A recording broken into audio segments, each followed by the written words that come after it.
ঘরে যা ছিল অল্প সামান্য কিছু মানে সেটা দিয়েই করেছি। অত আমি পিৎজা বানালাম অ্যাকচুয়ালি এটা। তো অতটা আমি মানে কি ওই সেই টমেটো দিতে হবে, টমেটো তো আমার ছিল না, মানে এখন উনি নেই, আমি একাই আছি।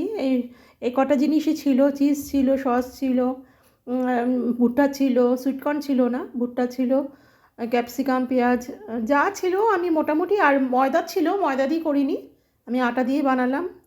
হ্যাঁ, তো ঠিক আছে, আমি আমার মতন করে করেছি। মানে ময়দা দিয়ে যা স্বাদটা হয় সেটা তো আর আটাতে আসে না। তো ঠিক আছে, মানে পুষ্টিকর দেখতে গেলে আটাটাই ঠিক আছে। তো আমি তো ভাবো একটা, ওনার জন্য দুটো রাখবো। তো ঠিক আছে, উনি আমার রাত্রেবেলা ফিরে পরে মাইক্রো ওভেনে একটু গরম করে নেবে, হয়ে যাবে। আমি বানিয়ে রাখলাম, তো ঠিক আছে। আর একটু ডালমা করেছি, একটু ভাত আছে, একটু বেগুন ভাজা আছে, এগুলো দিয়ে হয়ে যাবে রাতে ওনার। আমি তো একটা খাবো, এখন রাতে হাফ আর কালকে হাফ, ব্যাস হয়ে যাবে। উনি দুটো খাবে। থ্যাংক ইউ দেখার জন্যে, থ্যাংক ইউ।